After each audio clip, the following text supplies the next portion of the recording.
Adam, you stand here having guided Burton Albion Ladies to a third promotion in 4 seasons. How delighted are you? Massive achievement, to be fair. It's not just down to myself, it's down to everybody behind the scenes, all the staff, all the players over the years, and it's definitely now it's come to fruition. We're definitely looking forward to the challenge next year, and I'm really, really pleased that the 4 years of hard work has now reached this. And with 3 league games still remaining, the girls secured the league title in emphatic style, didn't they? Winning 4-1 away to Lye Town. Yeah, it was a massive game, to be fair. Lye needed to win every remaining game.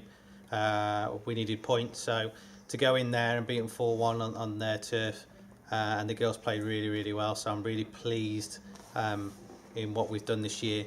A lot of change with personnel at the start of the season, with players, etc., and staff.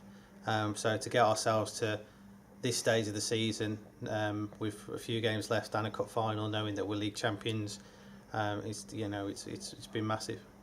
It was quite a difficult surface to play on as well, wasn't it? How happy were you with how the girls coped with that? I think the girls did really, really well. We said to the girls before the game, it's a long pitch, wasn't very wide. We definitely played football and used it to our strength. There was a bit of a wind first half. We managed to ride the storm. Jordan's managed to bag a couple of goals and get us in at half time with a good score line. And then second half, to be fair, the girls didn't take the foot off the gas. They built on it. And at the end, it was 4-1, but it could have been 5 or 6. And FA Women's Premier League football now awaits next season. Has it quite sunk in yet? Not really, still early days, and we've still got a job to do this year. We want to try and win all the remaining games and hopefully get a good rapport of ourselves in the cup final against Cowden. Well, hopefully we can do the double like we did last year. And then we'll sit down and look and start to plan ready for the Women's Premier League. We've played Solihull this year from that league, and they beat us 3-0, and they were a really good team. And we've beaten Birmingham West Midlands Police 3-1, both in cup competition. So we know we can play against teams in the league above. We know we'll give a good account of ourselves. We just need to make sure that we become savvy to Women's Premier League football, because we're kind of making a big step from grassroots regional football into a very good standard of Women's Premier League.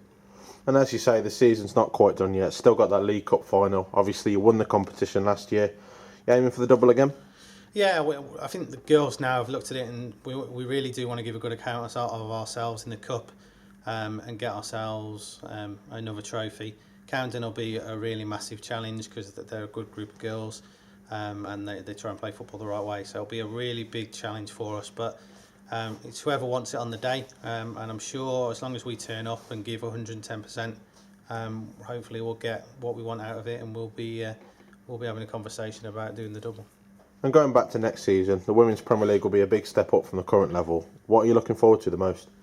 To be fair, the one thing I'm really looking forward to is the new challenge, a new league that's structured massively. The challenges of going different places, free officials, grounds with seats, rather than playing on parks pitches and things like that. So, it's a completely different ball game for us. And as a club, we just can't wait for it to happen. I'm really looking forward to pre-season. Really looking forward to silly little things like even just going to the Women's Premier League AGM and mixing it with some of these elite clubs. And we've really been waiting years for this to happen, and we've managed to get ourselves to this opportunity. And now we really need to grasp it, make sure that we stabilise ourselves as a Women's Premier League club, and then look to build on it from there. We don't want to go back to playing on parks pitches at grassroots level. We really want to try and push on, give a good account of ourselves, and like you say, hopefully then the club will then start to be seen as one of the highest standard clubs in the area. And there's quite a buzz around the club, isn't there? Not just for the senior teams, the junior teams as well. How do you think going into that Women's Premier League will affect the club over the summer period? Yeah, so I think it's been massive. Some of the messages that I've had from managers and other managers at different clubs of saying how well we've done over the years, and it'll be nice to see us at that level. Just being to junior training tonight, and there's a massive buzz around the players and the coaches as well, saying well done and different things like that. So I can see it in the faces of some of the junior players who really want this, who really want to try and break into our first team and try and push themselves and test themselves against the best. So it was really having a massive impact on the club, not just senior players and senior staff. you know, and committee members, all the way down to, you know, junior players who want to come and watch the first team next year, all the way to junior players who want to play for the first team. So, you know, it's massive, and we've got to embrace it. We've got to push it on. And like you're saying, we've just got to get to a stage now where we look at the summer, look at what we can do, look at who we can attract to come in and add to the squad that we've got, and then really give a good account ourselves early on in the Women's Premier League next year.